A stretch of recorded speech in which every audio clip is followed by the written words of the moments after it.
कांग्रेस ने गुजरात में एक बड़ा दांव खेला है।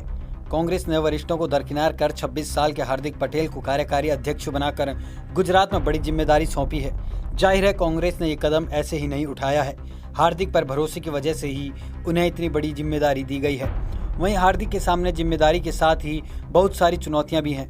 अब देखना दिलचस्प होगा कि हार्दिक पटेल इन जिम्मेदारियों और चुनौतियों से कैसे निपटते हैं। गुजरात में अभी कांग्रेस की स्थिति सही नहीं है। कांग्रेस के सामने सबसे बड़ी चुनौती है अपने विधायकों की भगदड़ को रोकना। इसके अलावा दूसरी बड़ी चुनौती है राज्य सरकार द्वारा दर्ज कराए गए मुकदमे। इन दोनों चुनौतियों से निपटना हार्दिक के लिए आसान नहीं होगा। गुजरात में कांग्रेस की संगठनिक स्थिति ठीक है, लेकिन विधायकों का पार्टी छोड़कर जाना उसके लिए चिंता का विषय बना हुआ है। मार्च 2019 से शुरू हुआ यह सिलसिला पिछले महीने हुए राज्यसभा चुनाव तक जारी था। ऐसे में कांग्रेस आलाकमान की चिंताएं लगातार बढ़ रही थी और पार्टी में जारी विधायकों की भगदड़ को रोकने के लिए कोई बड़ा कदम उठाना जरूरी था। शायद इसलिए सोनिया गांधी ने हार्दिक को कार्यकारी अध्यक्ष बनाने का फैसला किया। गुजरात में विधानसभा की 8 सीटों के लिए उपचुनाव होने हैं और माना जा रहा है कि हार्दिक पटेल भी इसमें ताल ठोक सकते हैं। हार्दिक पटेल 2019 के लोकसभा चुनाव में भी ताल ठोकना चाहते थे, लेकिन दंगों के एक मुकदमे में कोर्ट ने उनकी सजा पर रोक लगाने से इनकार कर दिया था। इस कारण वह चुनावी मैदान में नहीं उतर सके। हार्दिक ने कांग्रेस के लिए पूरा जोर लगाया था और अच्छी खासी संख्या में भीड़ भी जुटाई थी। हालांकि नतीजे बेहतर नहीं रहे। आज़ादी के बाद लंबे समय तक गुजरात की सत्ता में रहे कांग्रेस 90 के दशक में बीजेपी की उभार और साल 2000 में नरेंद्र मोदी के राज्य का मुख्यमंत्री बनने के बाद कमजोर होती चली गई। लेकिन 2017 के विधानसभा चुनाव में कांग्रेस के पूर्व अध्यक्ष व सांसद राहुल गांधी ने पार्टी के लिए जमकर पसीना बहाया और सीटों की संख्या में इजाफा किया। 2012 के विधानसभा चुनाव में कांग्रेस को जहां 61 सीटें मिली थी, वहीं यह आंकड़ा 77 हो गया था।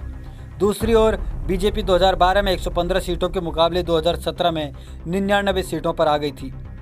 उस समय यह माना जा रहा था कि हार्दिक पटेल के आंदोलन से बीजेपी को खासा नुकसान हुआ। हालत यह हो गई थी कि प्रधानमंत्री नरेंद्र मोदी को गुजरात में कई चुनावी रैलियां करनी पड़ी थी। मोदी ने दिल्ली का कामकाज छोड़कर पूरा फोकस गुजरात चुनाव पर कर दिया था। फिर भी 182 सीटों वाले गुजरात की विधानसभा में बहुमत के लिए जरूरी 92 सीटों से सिर्फ 7 सीटें ही ज़्यादा भाजपा ला पाई थी। सौराष्ट्र के इलाके में तब कांग्रेस ने बेहतर प्रदर्शन किया था। इस इलाके में पटेलों की अच्छी आबादी है और बड़ी संख्या में पाटीदारों ने बीजेपी के खिलाफ वोट डाला था। पाटीदारों के लिए आरक्षण की मांग को लेकर गुजरात में बड़ा आंदोलन खड़ा करने वाले हार्दिक अपने समाज के युवाओं के बीच खासे लोकप्रिय हैं। गुजरात में पाटीदार समाज पैसे से काफ़ी मजबूत है। दुनिया भर में इस समाज के लोगों ने काफ़ी नाम और धन कमाया है और राज्य में इस वर्ग की सियासी हैसियत भी अच्छी है। गुजरात में लगभग 18% आबादी पटेलों की है और अपने समाज में हार्दिक की बढ़ती लोकप्रियता को कम करने के लिए ही भाजपा को इस समाज से आने वाले नितिन पटेल को उप मुख्यमंत्री बनाना पड़ा। कांग्रेस को उम्मीद है कि हार्दिक को यह जिम्मेदारी देने के बाद पटेल समुदाय में उसकी पकड़ मजबूत होगी। लेकिन देखना होगा कि हार्दिक किस तरह तमाम मुकदमों और कानूनी कार्रवाइयों का सामना करते हुए कांग्रेस में जारी विधायकों की भगदड़ को रोककर संगठन को मजबूत कर पाते हैं।